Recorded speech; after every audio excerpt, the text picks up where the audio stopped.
laws of action reaction. So you want a basketball player to get into a 1-2 jump, pull-up jumper at the elbow quicker. Well, if we can teach them to create that force into the ground quicker and get a quicker action out of the ground or a reaction out of the ground, we can get them to jump faster, jump quicker, get the shot off faster. Welcome to the Jamodi Podcast. We are all surrounded by amazing coaches and leaders. So let's get an inside look at not just what they do, but how they do what they do. After all, becoming the best versions of ourselves is Jamodi, just a matter of doing it. Today we are joined by one of the most respected athletic movement specialists in the world, Taft.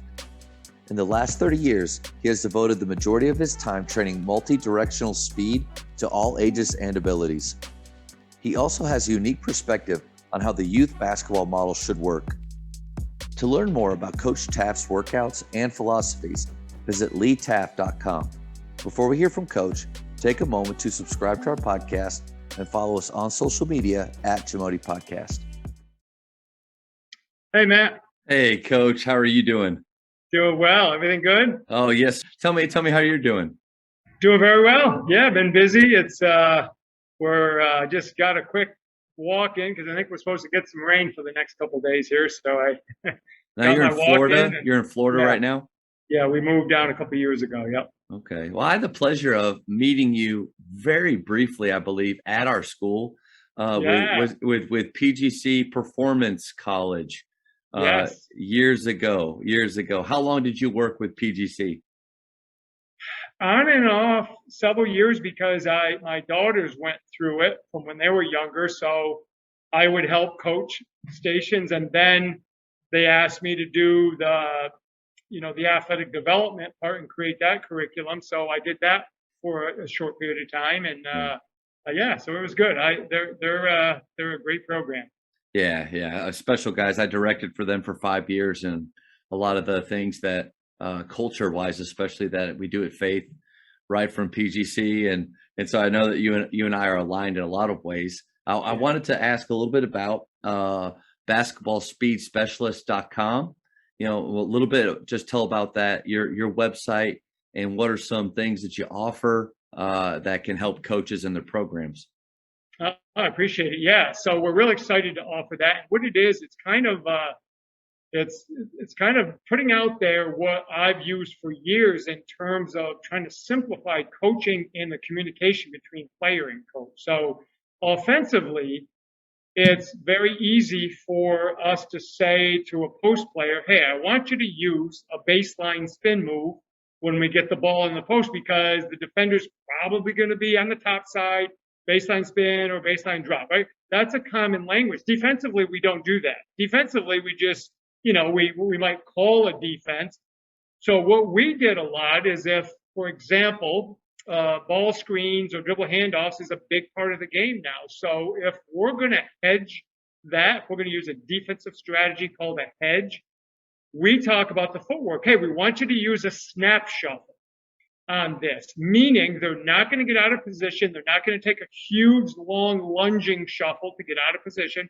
A snap shuffle is a very quick footwork, and then we can recover back. So the entire product is about building the foundation of how we're going to move from acceleration to hip turning, to shuffling, to lateral run, and how we defend certain situations using various terminologies. And what it does, Coach, is it makes it so you and I can yell out really quick, hey, here it comes. Remember, you could yell, hey, snap shuffle or waddle shuffle or whatever it is, and the athlete understands now what their responsibility is, just like we would on offense. That's so good, because you're right on the money. I was all of a sudden going to these thoughts of with shot preparation, all the footwork pieces and the things we talk about, and we're very specific because that's really important. There's a whole other side to the game where, man, how vague this is probably my coaching on defense. Move your feet. Like right. That's all I give them. It's so I definitely see the need for that.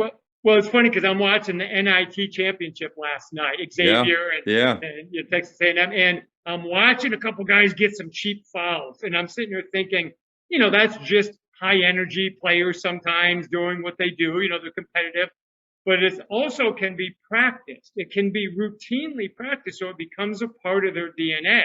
If what we as coaches hold as important and what we preach consistently, the players will do. We know that from other things that we do on offense or defense or press break or pressing, whatever.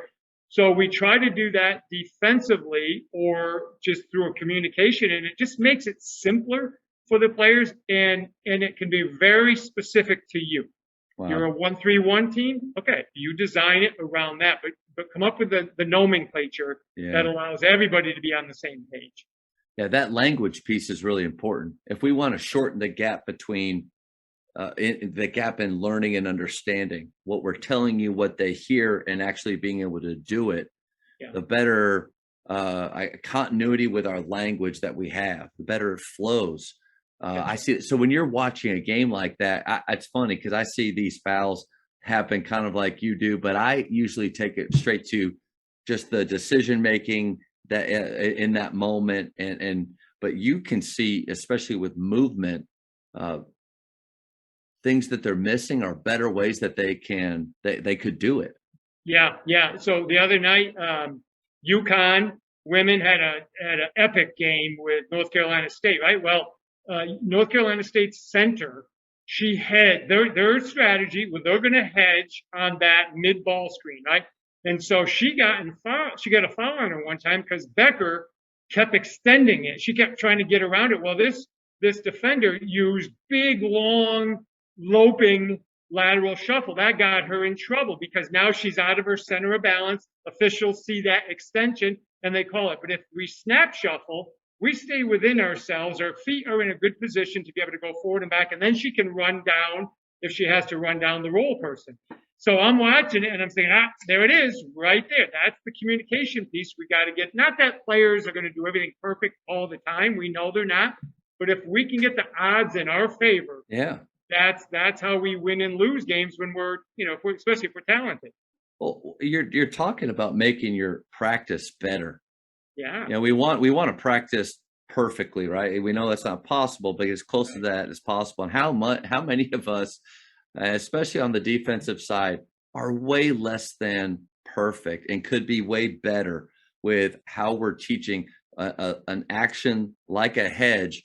But I mean, at the moment when we most need it, we can't be yelling it out. They just have to instinctively do it right. And right. I think you're nailing something really important. It's well, thank you. And it's fun for me because my background is as a teacher. I enjoy the pedagogy, the teaching of skills. I enjoy breaking it down and making it easier. But what I realize is context matters. So I could do a Zoom PowerPoint with my basketball team, and they would kind of get what I'm saying, but it's not going to matter until I get them in practice and they make the mistake, and then I can immediately come back to that spot, correct them, give them the language. This is why we do it. It's just like you said earlier. If I shoot a shot and my elbows are out of position and I push it and whatever, I can come right back to that and say, well, here's why. So when athletes have context, learning goes up. We know that even from the classroom, right? But especially in a kinesthetic event like basketball, if they can feel it and then connect the dots, man, learning is going to go up exponentially. What daily habits set you up for success? The first and foremost one is the word habit's critical in my daily life because I am such a creature of habit because it opens up space in my brain because I just do things automatically. So I'm one that wakes up very early. I work out early. I have a routine when I get up. These are things that I do. And then I come out here where I am right now in my garage. This is my, we call it the speed cave, but I have all my equipment and all my stuff and I train early before anybody's up. And that sets me up for a really good physical day and an emotional day because the exercise just increases my thought process. I think better when I have a good little workout in. So that habit is really important to me. And then from that point on, This is one thing that I created as I've gotten much older and have been involved with this for a long time. I try to accomplish things before noon. And that doesn't say that I don't have many things after noon that I'm responsible for. But in terms of things that I want to get done in my business, the habit that I created over the last couple of years is I try to get things done early, which makes me not waste time early. So whether it's writing a blog, doing a podcast, one of my own little podcasts, I've changed how I do that. Um, doing my social media connections with people and getting educational videos out. I try to do stuff early. So what that's done for me is it allows me to have a standard of work pace, and then it gives me the freedom in the afternoon to do what I want to do additionally. And I've kind of at first it was hard for me. I'm like, I gotta still do that. But then I realized, no, once I hit noon, the primary things are done unless whatever of importance has to be done after noon, whatever timing or whatever. But for the most part, my busy work, I try to get done. And I'm going to tell you, I get so much more done throughout the day, and I feel better after noon doing additional work because I don't have to do it. Isn't that funny? Yeah. If we don't have to do it, we'll do it. But if we have to do it, we're like, nah, I don't think I want to do it. It's like, so that's helped me. Those are the habits that have helped me a lot. And I'm trying to, I try to teach my own children that. And I have a 14-year-old son. My daughters are a little bit older. And I try to get him to understand that. When you get things done, it's not in the back of your head anymore. You're not like worrying about it. It's done. Yeah. So that's one of my main habits. Yeah, two things from that. One, you're so right on the money with like before 12, getting things done in the morning time. Yeah. I'm a teacher, and I do have a lot of flexibility in the morning, but I have these things that, like, whether it's reading or, like you kind of mentioned, working on, social media and doing some things. There are some things that I like to get done. And I'll tell you, if I don't do it in the morning, the afternoon time will come. And by the evening time, I realize, wow, the things that I really wanted to get done today, I didn't do. And I was distracted by so many little, oh, that's cool. Yeah, I'll work on that. Oh, the lot. Okay. And you're right on the money, but you have the discipline to get there. I think that's huge. Yeah. And you remember Brian Tracy, right? Brian Tracy was one of the better motivational speakers, and organizationals, and goal setting was his big thing. Well, he had a book that was called Eat That Frog. And I remember reading that years ago. And he's saying, what can be worse than eating a frog? But if you have to, do it right off in the morning. Get it over with. So I would tell my athletes that, and I would, obviously my kids, I said, look, you got to do it. Get it done right off. Do it, and then it's over with, and then the best is to come. So second, or the other thing is, and I want to dive. So the whole idea behind this podcast is you work out in the morning. That's good, and that's important for our guys to know. But it's not what you do, but how you do what you do. That's important. So I'm going to dive a little deeper. As I'm 40, I'm not a young man, but I feel myself getting up there, and I don't feel like I'm old yet. What are some of the things that you're doing? Because I've seen your videos, and I follow you on Twitter, and I've seen you act. So it's different from just, here's an athlete doing something I'm telling them to do. Like, Coach, you actually do those things, and you look athletic doing it. Yeah. What's your weekly kind of routine or split look like? Yeah, definitely. And this is what's funny is I've never stopped working out. So it's allowed me to maintain motor programming. So like I still shoot a lot with my son. We shoot basket, and I can still shoot really well because I've never stopped. So when I work out, I've gotten to the point now where I work out 7 days a week. I have days that are maybe strictly mobility basis, so my body gets a recovery, but I'm still sweating and working out and going through some intensity.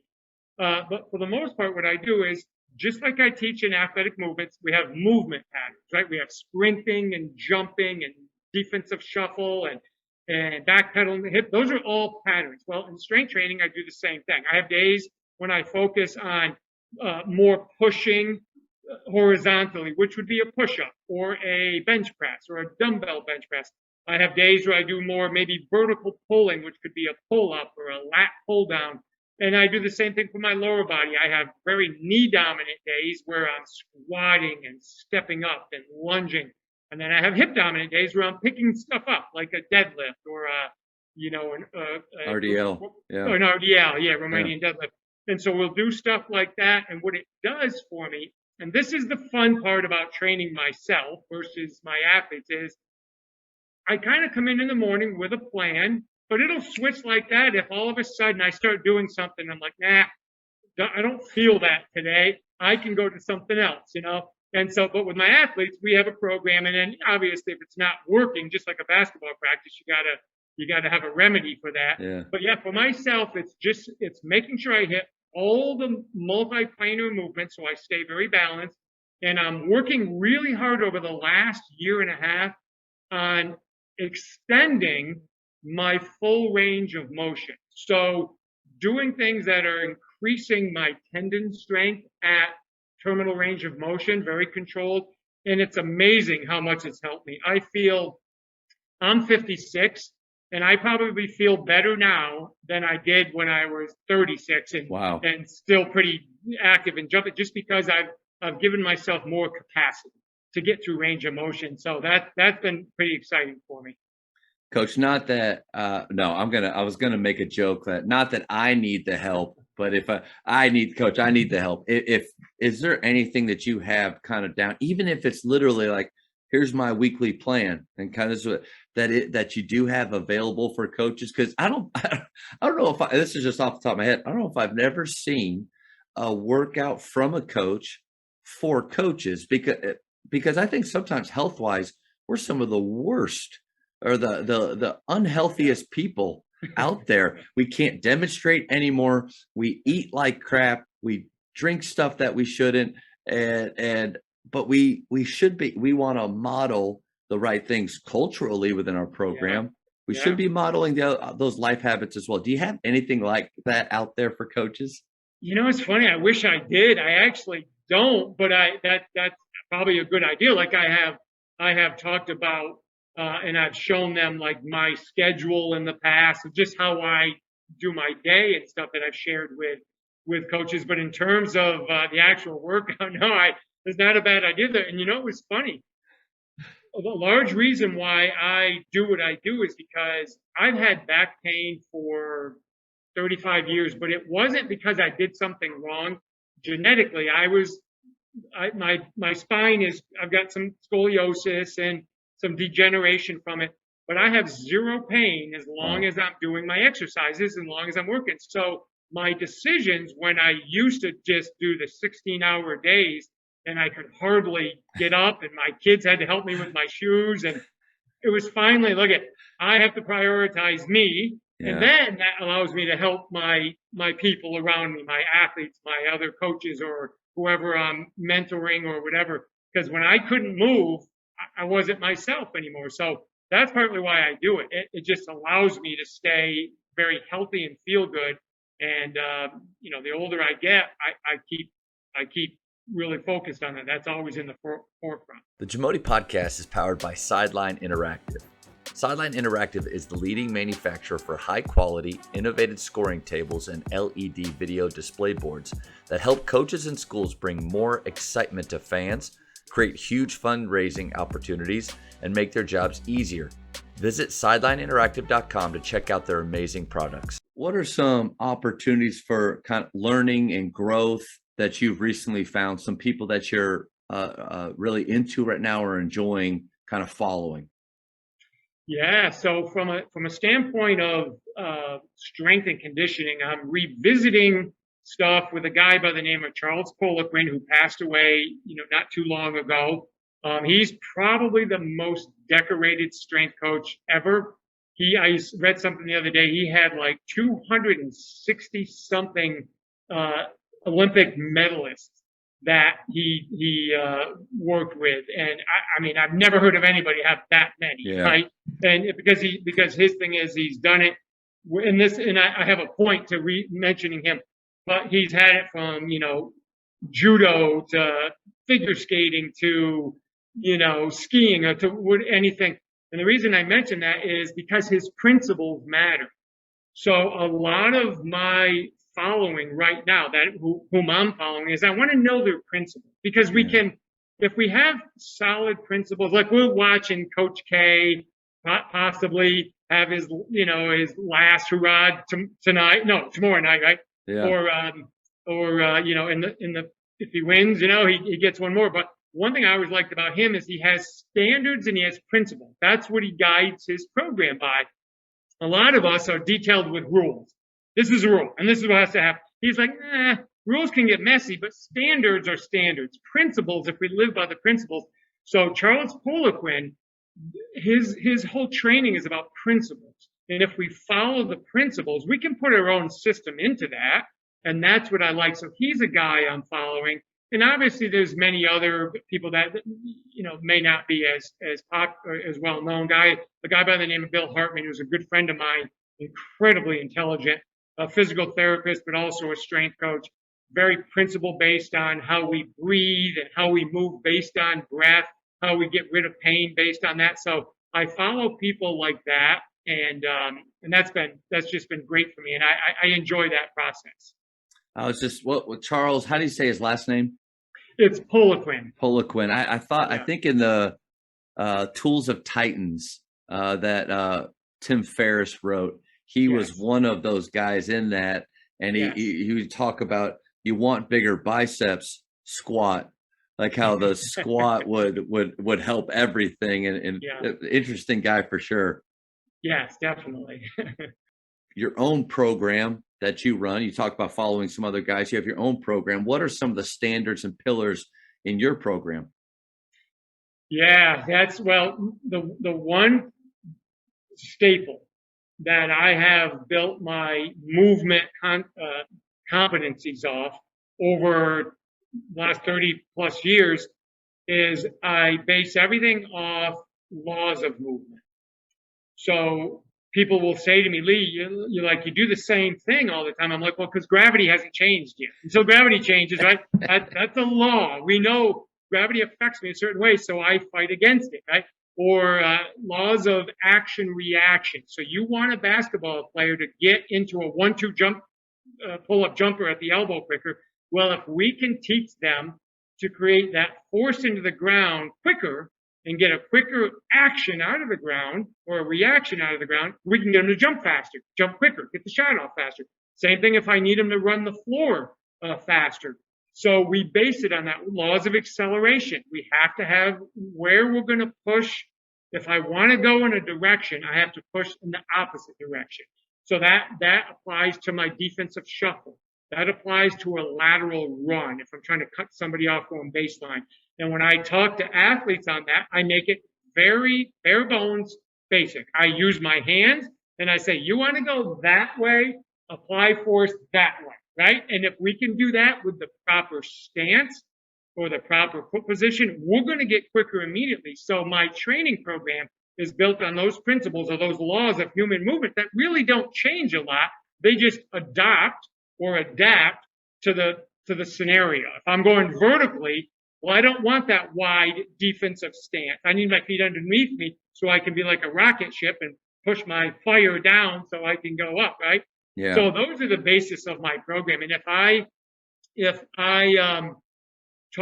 were to dive into the actual biomechanics or the limb movement for your listeners, if we're doing a defensive shuffle to the right, my backside leg pushes my body that way while my front side leg actually opens up. And you'll notice defenders will open that front side foot, often pull with their heel. Well, rather than disagreeing with that because we think something differently, ask why. Why would the body? Well, then we can go back to fight or flight. When I'm afraid and I want to escape from something, I push and I open so that I can run and go. Well, the shuffle isn't my fastest motion, but it might be the best motion that I can use. So all my techniques are based on these principles of motion. What does biomechanics look like in various situations? And it keeps it very cut and dry for myself. And then I can obviously communicate that easily to my athletes. I'm just trying, we're going to get into maybe some weekly, what a week's workout could look like for Sure. players, but just based on what you just said, would it be? I'm thinking of a workout maybe that I've put together for my players in the weight room during the spring, because you and I are talking right about at the beginning of April right now, Yep. and I feel like I probably need to revisit that workout and think of it, and not in terms of just pure strength training, but based on a basketball player and how they move and what needs they have on the floor, what parts of the workout are actually enhancing or working through those movements. Because right now, besides a box jump, I don't think my guys are training in a way that'll necessarily overall just strength. I could see that, Yep. but helping them on the floor, I don't know. Well, here's the great thing about movement, and this might help some of the listeners who are involved, obviously, in coaching or training basketball players, is if we can enhance or increase the amount of force we can produce. Okay, so you're doing that in the weight room, and you're also doing that with your box jumps. They're going to produce force pretty hard to get their body up onto the box, right? Now, that force is going to be remembered, and it's going to be able to be used even if I'm moving laterally. And the great thing about basketball is it brings out those patterns just by the nature of the sport. So if I'm playing basketball, I know I'm going to move laterally. That's just the nature. If I was a track athlete, I would be concerned about that because my sport makes me go linear. But in basketball, the minute they play pickup or they play 3-on-3 or whatever, they're going to shuffle. So they're going to build that. Now, the strength training that you're doing in the weight room and the box jumping and whatever other, maybe some medicine ball work or whatever, that is going to be utilized into those patterns. So the fact that you're changing the brain to tell the muscles, hey, I need more force out of you because now I've got a 95-pound bar on my back or on my shoulders or on my chest. Now I need more help. I need more recruitment of these muscles. Well, that doesn't get forgotten when you get to the basketball court. So that's the good thing. You're going to Okay. cover more bases than you think. Yeah. But if you want to help them, let me give you a really simple way because we did this with our teams, okay? If I want to enhance the force production, shuffling laterally, which also means I can laterally run faster, I just took a simple elastic band.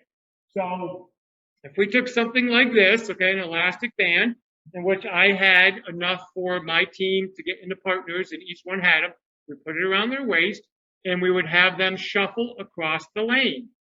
So if you were doing it, coach, I had the band around you, I'm resisting you. I resist you along as you're moving into your defensive shuffle across the lane. And then I get on the other side of you and you use your other foot to shuffle across. Do a couple reps, a couple sets, and then I do it, and we alternate. That is a very specific way to increase force production in the shuffle pattern. As we're in the weight room, you're improving force, you're improving, the ability to handle some heavier weights and stuff, which is all very good.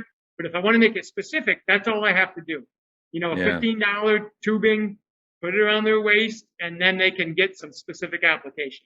I've also obviously been a part of some workouts myself where I do that, and I've watched other people use tools like that, specifically with like the lateral shuffle, having a band around their waist. I've seen some very slow patterns in movement, and then I've also seen some where they are going full speed back and forth. What's the difference? But like, what's the reasoning behind going slow versus full speed like that? Right. So if you're going to go slow, it's a different pattern than it is if you're going fast because a shuffle done at full speed uses so much mass and momentum forces. It becomes easier the more they move, as where if I go slow and the resistance band is fairly heavy, like sometimes people will doing it pull a sled, like they'll pull a sled on turf or they'll use something on a basketball court and put towels underneath it so it slides with some weight. If you go slow, what you're doing there is you're increasing your maximum force output for that exercise over a longer period of time. As where if I shuffle with my body weight, I reach that maximum force output for a split second. And then once I start moving, momentum takes over. The band, the heavier resistance, allows me to hit that multiple times. So that's really the difference. Both of them are great. Okay.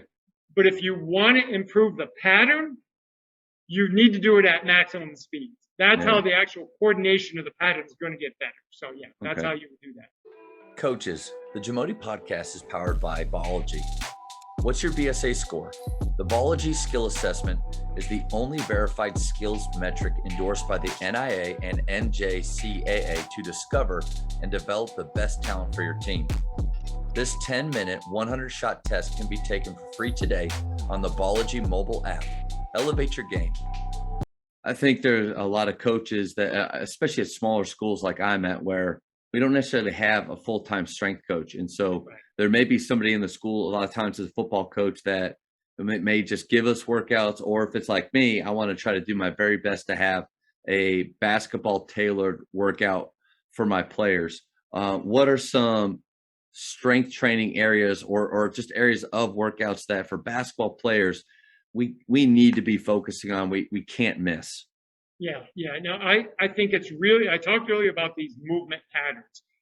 It's critical that basketball players have the ability to, whether it's bilateral, 2 legs, or unilateral, a single leg exercise, where they can squat and get out of that position with ankle dorsiflexion. And all that means is my knees travel forward near my toes or past my toes with my foot flat on the ground. But because my knee travels forward and my foot's flat, for the most part, the weight's going to go to the ball of the foot where I want it. And the reason I'm saying this is critical, we saw, unfortunately, the other night, Villanova, one of their players ruptured an Achilles tendon. Well, the reasons could be multiple, but that is an example when we get at those extreme ranges of motion, something's going to give at times. And unfortunately, players, that's what they'll have. So if I can do squatting like a step up or a single leg squat where I just squat down, my butt touches a bench, and I stand back up on one leg, which is much more intense, but it's very safe. The ability to do that and get through dorsiflexion not only gives me this ability to have strength and force and power and all that stuff, but it makes me do that in these full range of motions where when we stress the tissues get kind of sore and kind of ornery for a day or two. But then what happens is they get stronger. Stress adds like tensile strength, and it adds tissue, so it gets stronger. So now I can handle more. And the more we do that, the better we get. So that's a staple for me with basketball. Another one that's really big is you and your listeners might be familiar with what's called a Pallof press. A Pallof press is basically taking a band or a cable, standing perpendicular to it, sideways, kind of like sideways to it, and taking it and pressing the handle out away from my chest. And what's happening is that cable or band wants to pull my body back that way. So it's a core driven exercise, but what makes it critical for basketball is it's driven by how my stance is. So if we get in a defensive stance and we press that cable away from our body, longer arms, it gets harder the further we get because the band's trying to pull me towards the attachment point. That I do every single workout as an activation or as a pure strength trainer. But what it's doing is it's making my feet feel the angle as if there was actually force going on, like I was actually decelerating. So those are some of the things. And obviously bench press, shoulder press, all those are critical because it builds good, healthy joints if we do it right. Real quick on both of those, the major ones you've mentioned, sets and rep ranges. What are your thoughts on that? Yep. So I think anytime you're in the 5 to 8 range, you're safe. Now, if you have some athletes in the off season, you want to put a little bit of weight on them and you want some hypertrophy, a little bit more muscle, bring that to 8 to 12 to 15 reps, and we might do 2 to 3 sets. Okay. If we're going to stay in that 5, 6 range of reps, we can push that up to 4 sets. But I don't think you can go wrong with 3 because of time commitment and the overall stress to a body. If they were doing absolutely nothing else, no other physical stress, you could say 5 sets of 5 and do stuff like that. But I think you do 3 sets of, let's give a day here. So let's say today, all right, on this particular day, we'll call this an A day. Right? You as a teacher understands Yep. A day, B day, A day, right? So A day, we're going to do an explosive lift first. The nervous system is fresh. It's not fatigued. So let's do the box jump you talked about. Let's do 3 sets, 5 reps, maximum effort, as high as you can. Okay. After that, now we're going to go into what we call supersets, which means we're going to do 2 exercises, non-competing, back to back. So now we might go into, maybe we want to do a type of a squat. Okay, we could do a goblet squat where we hold a kettlebell or a dumbbell and squat, or we could do a barbell squat. We're going to do 3 sets of 5 to 6 reps of those. We're going to rest maybe 45 to 60 seconds, and then we're going to go over to the dumbbells, and we're going to do dumbbell shoulder press. And we're going to do that 5, 6, 7 reps, 3 sets. And then once we've done that, we're going to move on to 2 other patterns. And we can go to maybe a row, a dumbbell row. We could do a strap row. We could do something like that. And we like to hit 2 leg exercises if we can. So if we squatted, now we might do a secondary leg exercise, maybe like an RDL, like you mentioned before, a hip hinge, or you could literally just lay them on their backs, have them bend their knees, and do a single leg glute bridge. Maybe they hug one knee to their chest, and they raise their butt off the ground by pushing their foot of the other leg into the ground. And that's a great glute hamstring kind of a hinge type pattern. And then for me, that would be pretty much it. But if I wanted to throw a core exercise in there, I could do that as well. And then on the B day, let's switch those. Maybe we're going to do a medicine ball upper body explosive rather than a lower body. And then rather than doing that squat, we're going to start off with our hinge pattern, so an RDL or something of that matter. Rather than doing a vertical press, we're going to do bench press. So we're going to do push-ups. Rather than doing a pull-up, a row, we're going to do a pull-up. So see how that way the athletes get exposure to all those. You get balance in them, and it's so easy to manipulate it. And here's one other thing I would do to add variety. If you go 4 weeks doing all bilateral stuff, the next 4 weeks, you could do all unilateral stuff and then go back to 4. So that way it's always fresh for them. They can see their strength going up, and it's a great way to keep them healthy. That's good. So you're talking A day, B day, if that's 4 days a week, is there anything we need to be concerned with them, getting legs in or a leg movement 4 times a week like that? No, not as long as the reps are appropriate and they're getting rest. But if you're going to go 4 days a week, then what I would do is I'd do like my A day might be all upper body and my B day might be all lower body. And then with those same splits though, the same supersets with a movement like this and then another movement here and then okay. I like that. Yeah, you can mix it. It's just based on the reason I like A day, B day is because if I'm training, let's say you can only get 1 day in a week. All right. Well, what you could do is just choose whatever it is that you're going to do, those exercises, and do the supersets and get exposure to all those lifts as much as you can. But if you're going to go 2 days a week, you got an A day, you got a B day. You go 3 days, A day, B day, A day, and then next week it's B day, A day, B day, and then it just alternates. And if it's 4 days a week, you can split it upper and lower body, so you can manipulate it however it works best for your athletes. I like that. And thank you for sharing some of those activities, because as you're talking, I could see the workout that we're putting together and some good things that we need to adjust, but then also validation of some other areas where, okay, we're not too far off. So that's good. Yeah. In season versus out of season, what are some of the big differences in strength training or speed, whatever we're doing with our athletes outside of basketball practice that we kind of need to be aware of? Sure. Yeah. It always comes down to volume, right? We off season, we have the opportunity to do additional stuff because we know we don't have like a Tuesday, Friday game or a tournament on the weekend or something. We just have, open gym or practice or workout. So we can increase our volume. We can work on some weaknesses. We might be able to strength train for 45 minutes as we're during the season or preseason, we might be able to get 20 minutes only. So we have to kind of pick and choose. But let me give the listeners a really good speed development program they can use off season and into in season. So this is what I did with my teams. Maximum sprint speed.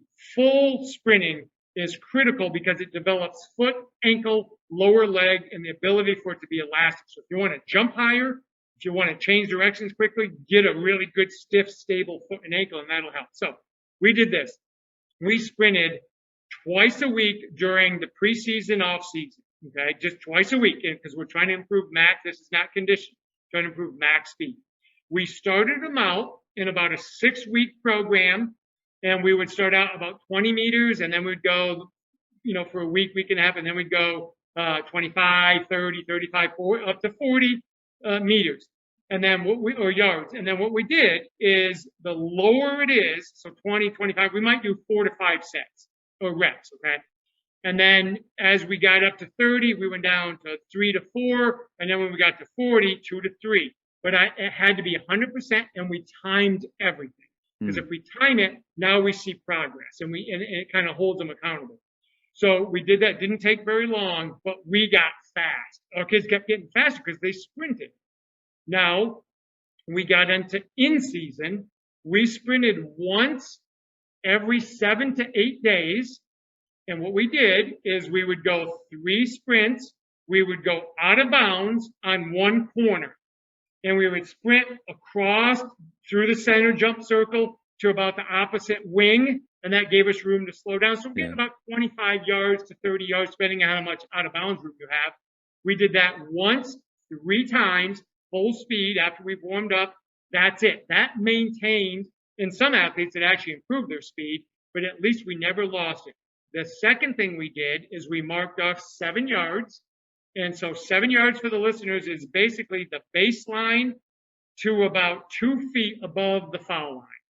Okay, so that's because if you can imagine 15 feet. Yeah. And then you kind of, so we shuffle full speed, just like we're sprinting, but laterally. So we started on that baseline and shuffled for 7 yards as hard as we can, walked back, turned around, shuffled using the other side, and did that anywhere between 3 to 5 times on each side. And I'm telling you, the maximum ability to accelerate laterally quick was improved tremendously, and the health of our groins, hamstrings, was up. So simple, so easy.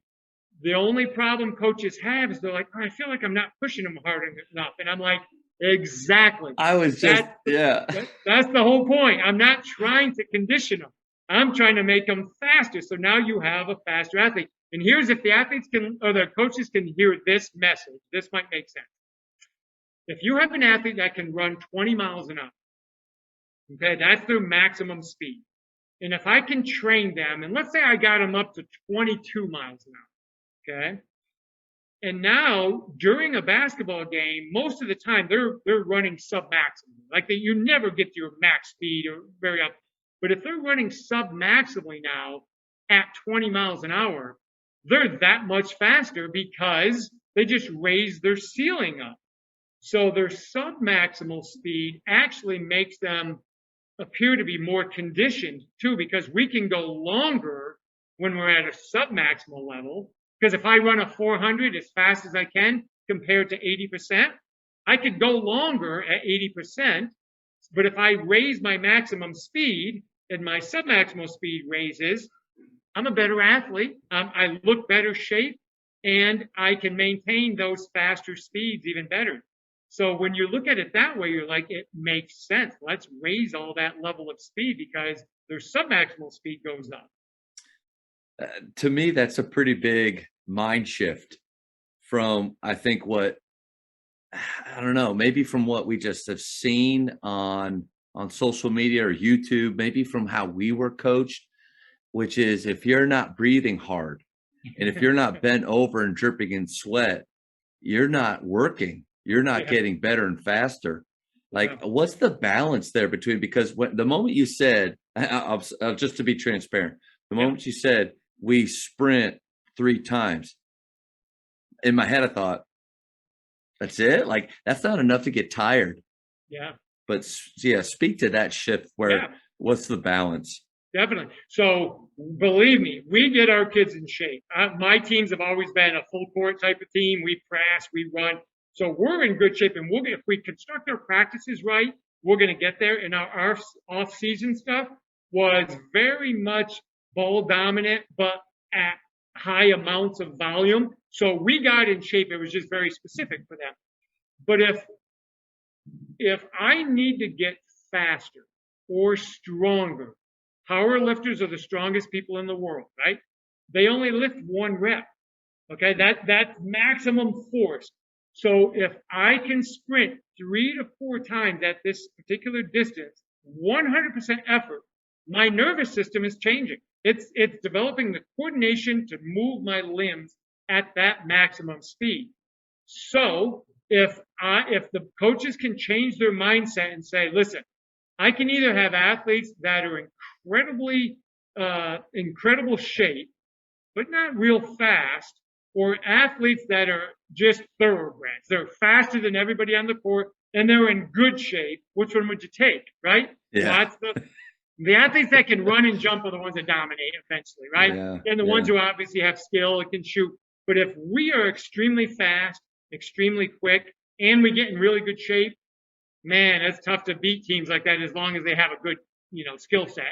And if you work with younger athletes, who dominates? The fastest athletes, the ones who can just run quicker, especially in the girls game. I coach girls a lot. When I had girls that were just fast, we just ran by people. It just defensively, offensively, you just change the game. Yeah. So when they look at it, don't think hard breathing. Think neurological change. If I want to be a good foul shooter and you made me do 50 push-ups and said, now go shoot foul shots, you're probably going to make me a worse foul shooter because I just fatigued the heck out of it. My motor program is going to be off. I'm going to be muscling the ball up there. But if you said, Lee, I want you to shoot 20 perfect foul shots every day, I will get better if I do that. If I have a system of shooting that's correct, I'm going to get better. I could shoot 100, but that doesn't guarantee me I'm going to get better. Yeah. But if I do it, same thing with speed. Speed's the same way. Change the nervous system and you'll get faster. So it's not about just sheer volume. We have guys run the weight room from 6:30 a.m. to 7:15, and I'm going to cram as much into that time as possible so that by the end, your shirt's wet. Yeah. And you go, wow, that was a good workout. It's not about that as much as the level of output they're able to give to try to push against that wall, that barrier, and keep setting new ones. Is that kind of what you're telling me to do? Well, you know what? It is, but don't necessarily look at those workouts that are grinding and hard as bad things, because sometimes the athletes like that. And sometimes it just, it gives some camaraderie, and as long as technique is good and everything is good, and in the off season you have some nice time to do that. My thing is, because there's some area schools around where we live, and I'm going to do a seminar coming up in June here on trying to educate the coaches on this. During the off season, who cares how good a shape your kids are? Really, it's like you might play a travel game or something like that, which is good. But I would much rather have a faster athlete, a stronger athlete, one that can start and improve their jumping and their first step quickness versus being in peak shape. I want them in peak shape when the school season starts. That's when we need to get shape so we can play a full quarters, because that to me matters more. Some people AAU matters. It doesn't to me. I'm more of the traditional. I like the school and the camaraderie of the school and the cheerleaders, and I like that environment. That's what I grew up in. So I never cared about conditioning in the off season. Yeah. Mine was always, we're going to be faster athletes. So when we go back to a new season, we're just going to try to run by people, and we're going to shut them down defensively because we have more speed than you do.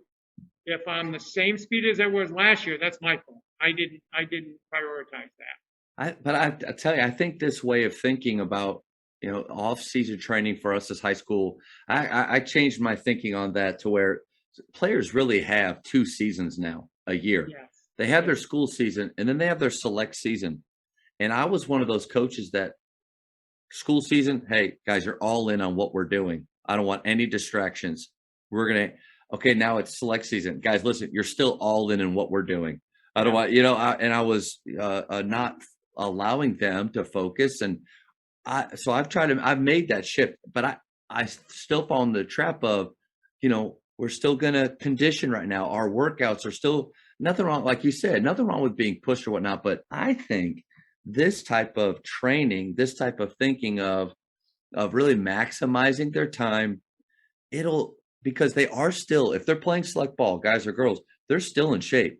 Yeah. They Oh, might be yeah. even playing more games They than do. what they did in season. So Yeah. this could keep them healthier.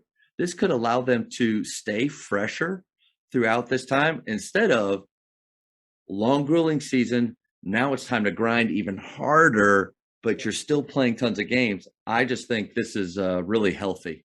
Again, as a former athlete, I've had a lot of strength training or guys telling me what to do. So I've gone through a lot of workouts, but I didn't go to school for that, Yeah. and so I'm not near as knowledgeable as someone like you in that arena.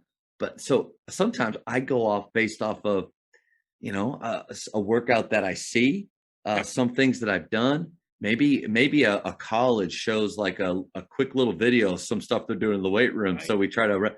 What are some things, common movements, or some things that you've seen for basketball players that we as coaches we need to keep them away from?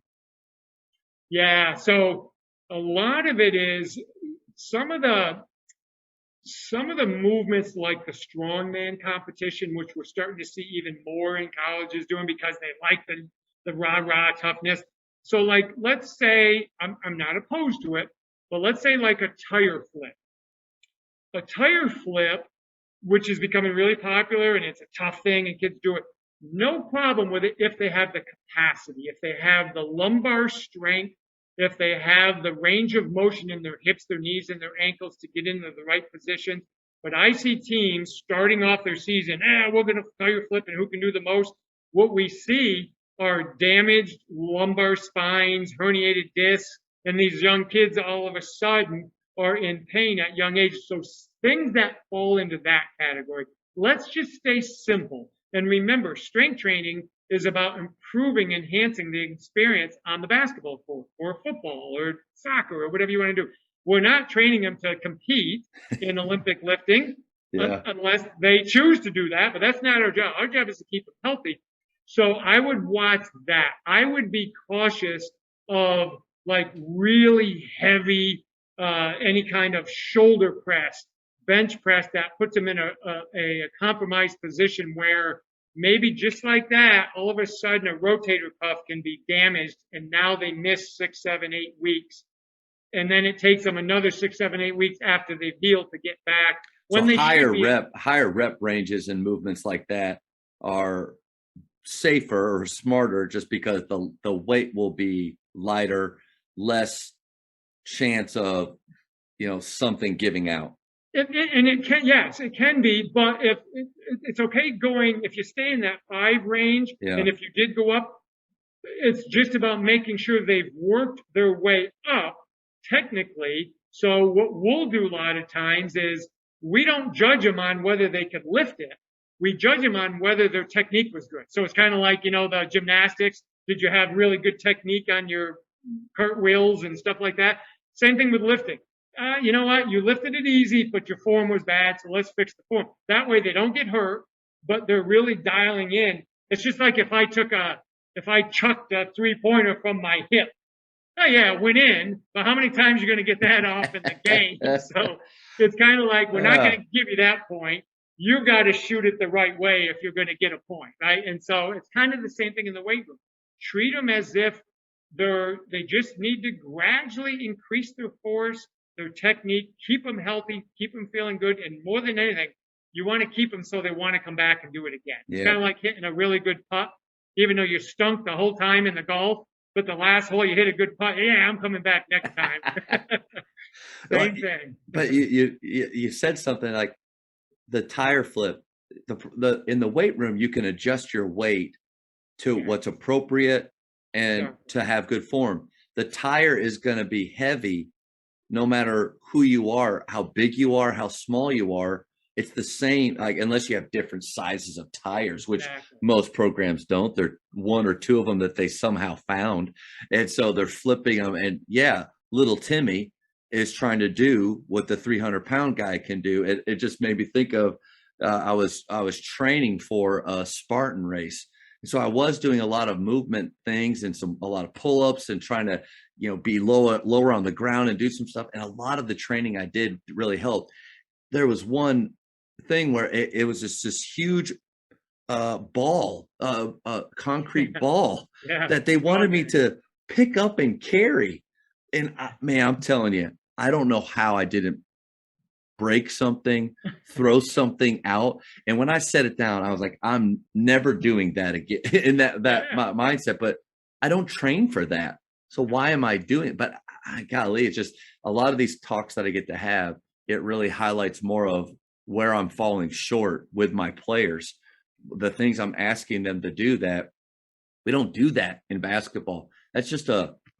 it looks That's cool right. and it makes me my videos look great and or I feel tough to my players. So I think it's great to Well, evaluate that. and I always say to players, I said, do you think Kevin Durant cares if he can bench press 200 pounds, 185 pounds when he can drop 35 on you in a quarter? I'm like, he doesn't care. And he's strong enough to do everything he needs to do on that point. Doesn't matter. Steph Curry's not the strongest guy in the world, but he's strong enough to play the game at a high level. LeBron was just, when he went through the line of being given genes, he was given, the best body genes. It's about being a healthy athlete, being able to perform at a high level and using strength to stay healthy and to improve performance, but improve performance in basketball, not necessarily in the weight room. We just got to use the weight room for the right reason. Coaches, the one thing that every team needs is confident shooters. The last 8 years at Grapevine Faith, our teams have averaged 354 made threes each season. I love getting to share with coaches how our shooters train and, more importantly, how they think. If you would like to enhance your shooting culture at your school, contact me directly at jamodipodcast@gmail.com. I'm going to share, if I can, I'm going to share something I think you'll find interesting. And it's approach that I used in my system of coaching my programs that I've worked with. And I've recently talked with a friend of mine who's an NBA strength coach. And he said, Lee, we're getting 19-year-olds that are having the same issues as guys that are typically in the NBA, they get when they're 29, 30, 31. They're getting them when they're 19, 20 because their AAU season is sometimes 3 times as long as their normal season. And then it's year round. So their bodies are getting so beat up that they make it through high school, they get into college, and you start to see these Achilles and these Yeah. hip structure issues just because of the amount of density that's put into a day. So this is the system that anytime I've taken over a program, I've put in, and it always took some convincing.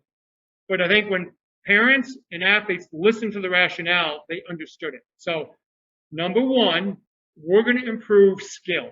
Got to dribble better, got to shoot better, got to finish at the rim, that's the number one. So we have a program for skill development. Number two, tactical understanding.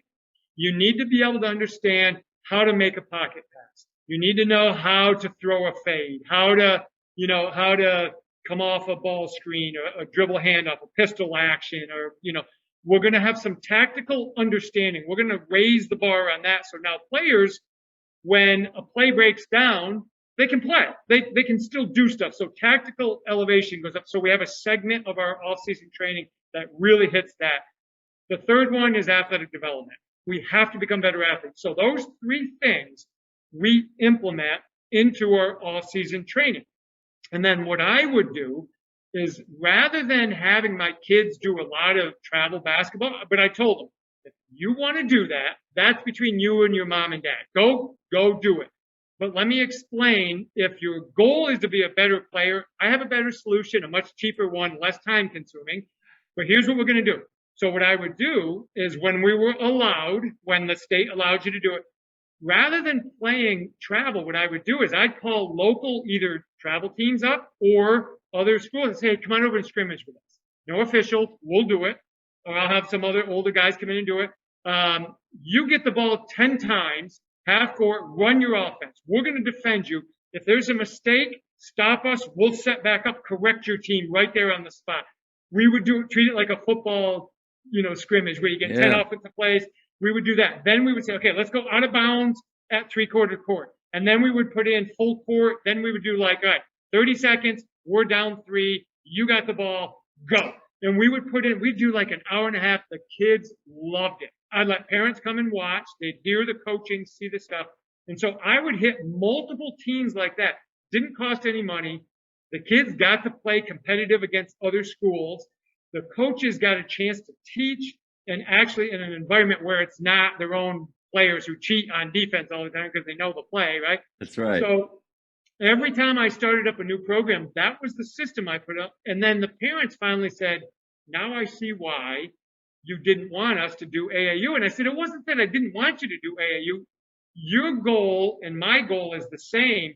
You're just being told that the only way you can do it is to spend $1,500 and travel across the country and play AAU.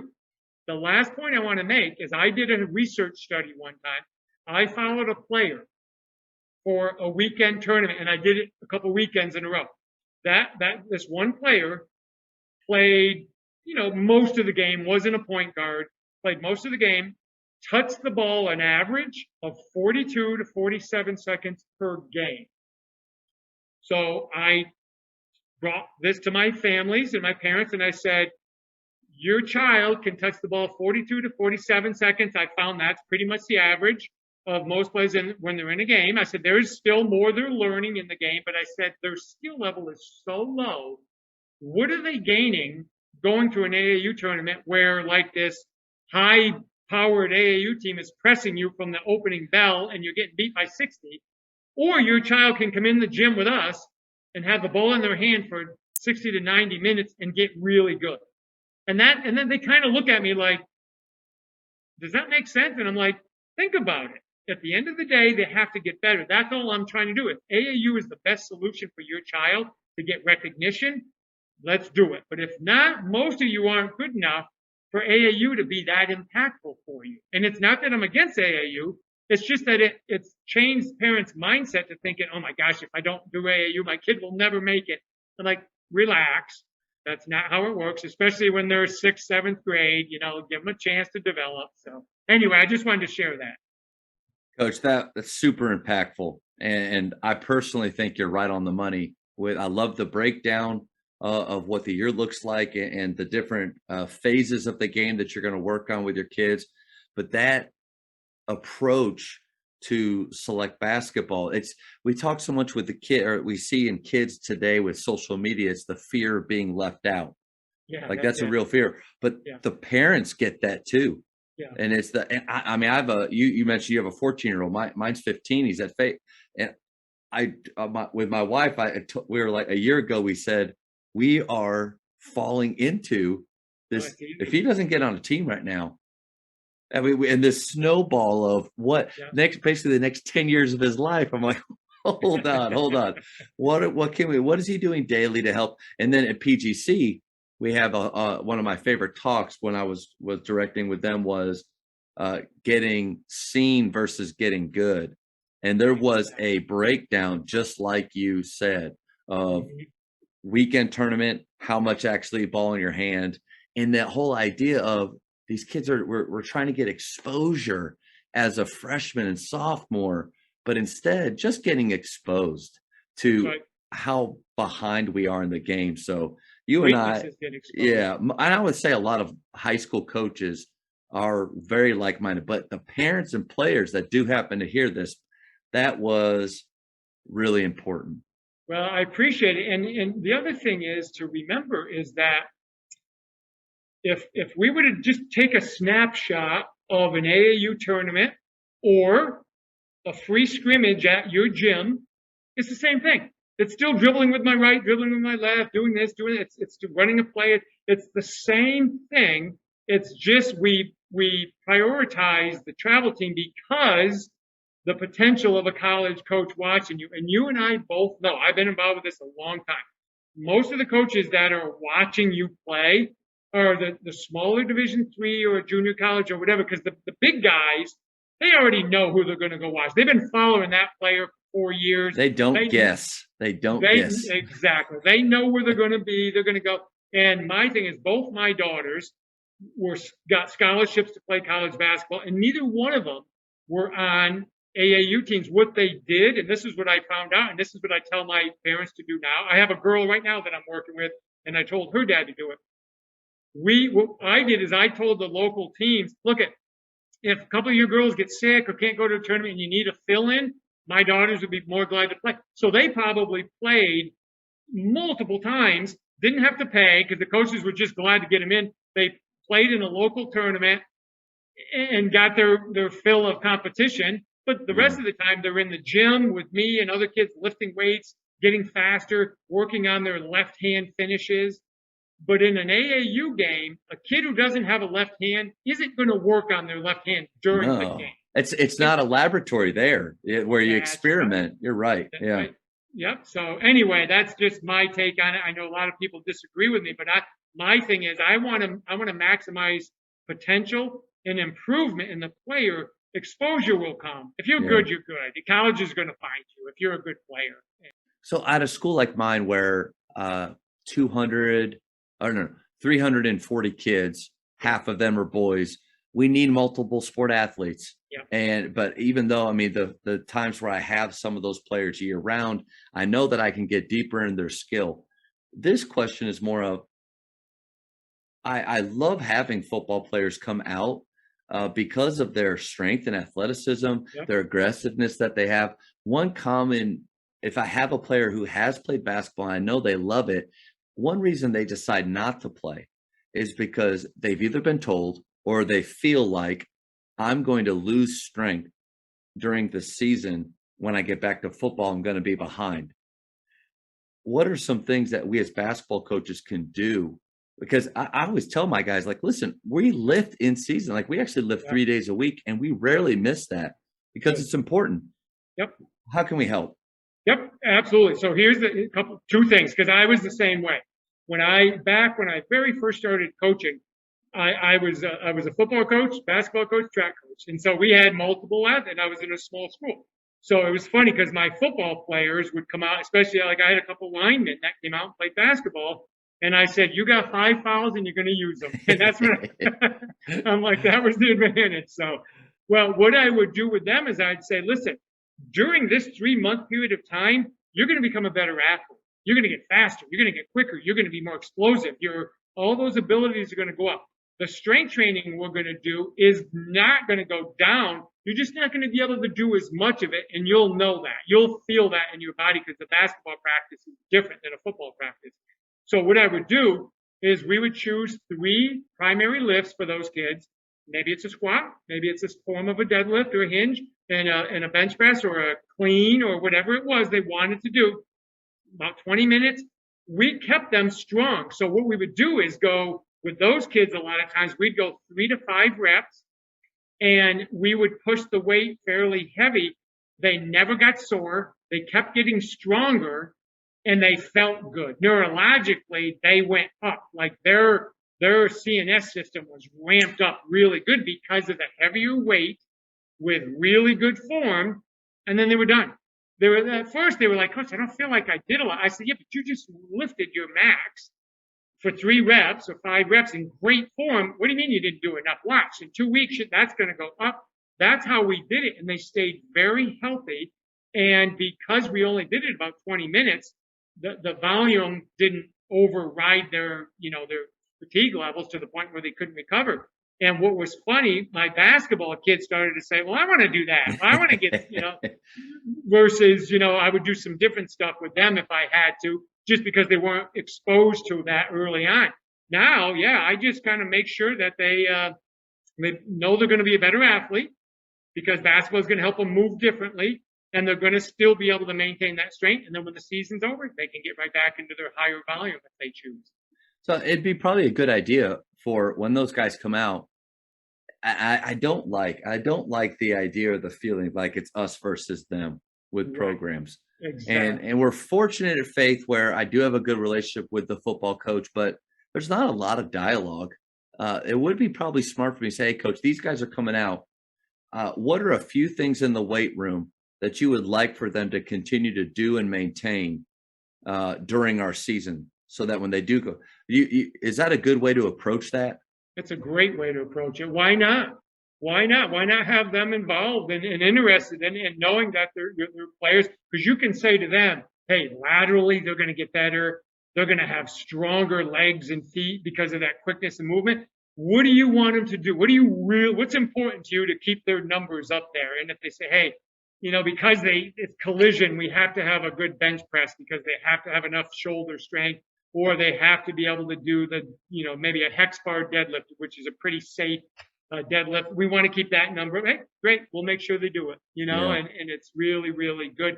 And sometimes those players might not play as many minutes overall just because they're maybe not as skilled, which is great. A lot of times what you can do is they can prioritize their training aspect even more so than your main starters who get a lot of volume in games. Coach, so much great stuff. And I feel like I have a good understanding of you as a coach, as a person, as a strength coach, but I want to know you a little bit deeper. The speed round is going to help with that. So quick All right. questions. First thing that pops in your head. You ready? Yep. I'm ready. Favorite ice cream flavor? Strawberry. For high school, shot clock or no shot clock? Shot clock. Oh. I changed my mind.